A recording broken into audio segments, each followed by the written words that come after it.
இன்னைக்கு வந்து தமிழ்நாடு வெற்றி கழகத்தோட ஒரு பொதுக்கூட்டம் நடந்திருக்கு. அதில் நம்ம தளபதி விஜய் அவர்கள் ரொம்ப ஆக்ரோஷமாக பேசியிருக்காப்புல. புயலாக மாதிரி அவர் சூறாவளியாக மாதிரி கடைசியில் சுனாமியாக வந்து அடின்னு அடிச்சிருக்காப்புல. அதை பற்றி தான் இன்றைக்கி பேச போகிறோம். வாங்க பேசலாம். இது அறிவாயுத மொழிவெளி பக்கம். நான் உங்கள் ஜோசப் சுரேஷ். ஆரம்பத்தில் வந்து குடும்ப அரசியலை பற்றி பேசுகிறாப்புல. குடும்ப அரசியல், மன்னராட்சி அரசியல் வந்து தமிழ்நாட்டில் ரொம்ப நாளாக நடக்குது.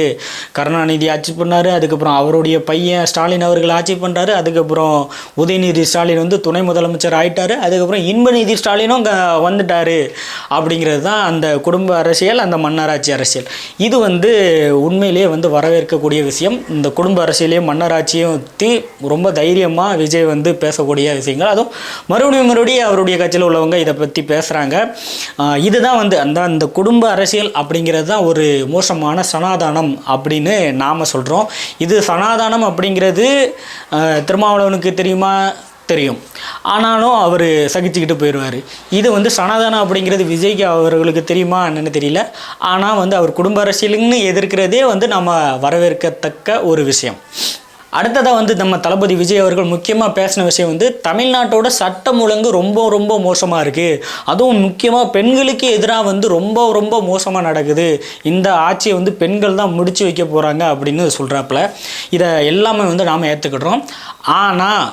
ஆனால் விஜய் அவர்கள் பெண்களுக்கு எதிரான குற்றங்கள் ஏன் நடக்க அப்படிங்கிறதையும் வந்து கூட சேர்த்து சொல்லியிருந்தால் நல்லாயிருக்கும்.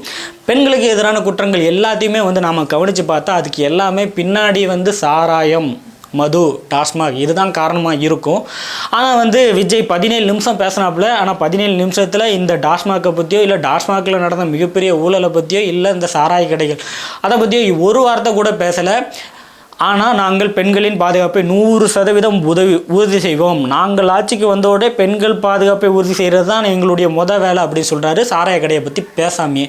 இதுதான் வந்து நம்மளால் புரிஞ்சிக்க முடியல. அடுத்ததாக வந்து தளபதி விஜய் அவர்கள் என்னென்னா மோடிஜியோட பேரை சொல்கிறாப்புல. ஸ்டாலின், முத்துவேல் கருணாநிதி ஸ்டாலின் அவர்களே அப்படின்னு பேரை சொல்லி வந்து ஒரு சேலஞ்ச் பண்ணுறாப்புல. இது வந்து ஒரு மாசாக பார்க்கப்படுது. அங்கே இருந்த தொண்டர்கள் எல்லாம் எந்திரிச்சு நின்று ஆர்ப்பரிக்கிறாங்க. முத்துவேல் கருணாநிதி ஸ்டாலின் பேரை சொல்லிட்டாருடா எங்கள் தலைவர், மோடிஜின்னு பேரை சொல்லிட்டாருடா எங்கள் தலைவர்னு வந்து ஆரவாரம் பண்ணுறாப்புல. ஏன்னா இதுக்கு முன்னாடி பேசுகிற எல்லா கூட்டத்திலையும் வந்து பிஜேபி அப்படிங்கிற கட்சியை குறிப்பிட்டும் சொல்லலை, மோடிஜின்னு குறிப்பிட்டு சொல்லலை, முத்துவேல் கருணாநிதி ஸ்டாலினோட பேரை குறிப்பிடவே இல்லை. முதல் முறையாக ஜோசப் விஜய் அவர்கள் இந்த அரசியல் தலைவர்களின் பெயர்களை நேராக சொல்லி தைரியமாக விமர்சனம் பண்ணியிருக்காப்புல. இந்த தைரியத்துக்கு நாம் வாழ்த்துக்கள். அடுத்து வந்து விஜய் வந்து அவருடைய தொண்டர்களுக்கு, தமிழக வெற்றி கழகத்தின் தொண்டர்கள் ஒரு முக்கியமான அறிவுரையை கொடுக்குறாப்புல. அது என்ன அறிவுரைனா, நீங்கள் ஒவ்வொரு வீட்டுக்கும் போங்க, வீட்டுக்கு போய் அவங்க என்னென்ன பிரச்சனைகளை சந்திக்கிறாங்கன்னு கேளுங்க. கேட்டுட்டு அவங்க பிரச்சனைகளை தீர்த்து வைக்கிறதுக்கு நீங்கள் முயற்சி பண்ணீங்க.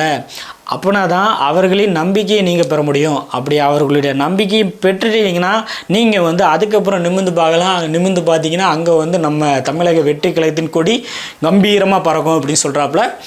இந்த நல்ல அறிவுரையை தமிழக வெற்றி கழகத்தின் ரசிகர்கள், அதாவது ரசிக மனப்பான்மையில் இருக்கக்கூடிய விஜய் ரசிகர்கள் புரிஞ்சு இது வந்து உள்ளபடி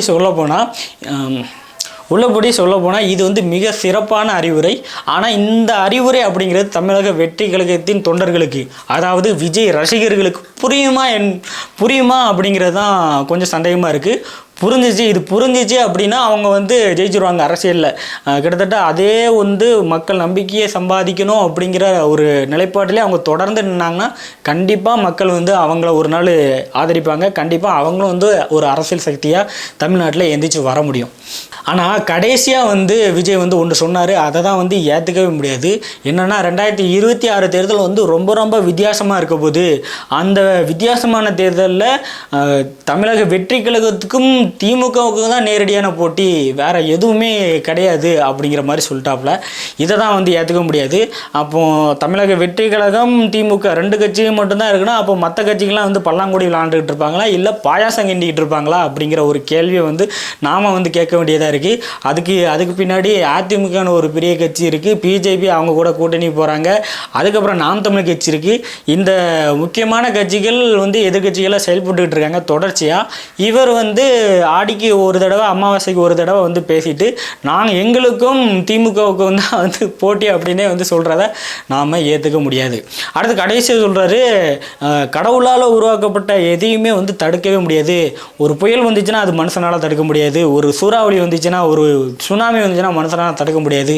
அதே மாதிரி தான் இங்கே தமிழக வெற்றி கழகமும் எங்களை வந்து நீங்கள் கட்டுப்படுத்தவே முடியாது, அணை போட்டும் கட்டுப்படுத்த முடியாது, எதை போட்டும் கட்டுப்படுத்த முடியாது, நாங்கள் சூறாவளிடா, நாங்கள் வந்து புயலாக மாதிரி வந்து சக்தியாக மாதிரி சுனாமியாக வந்து தாக்க போகிறோன்னு சொல்லி அவர் முடிச்சிருக்காப்புல. இது வந்து 2026 அதே சுனாமி வந்து இப்படியே சுனாமி புஷ்வானமாக போகுதா இல்லை உண்மையிலே சுனாமியாக வருதான்னு 2026 வரைக்கும் நம்ம பொறுத்திருந்து பார்த்தா தான் தெரியும். இது போன்ற காணொளிகளுக்கு நம்ம சேனலை வந்து சப்ஸ்கிரைப் பண்ணிக்கோங்க. அறிவாயுதம் கொண்டு உலகை வெல்வோம்.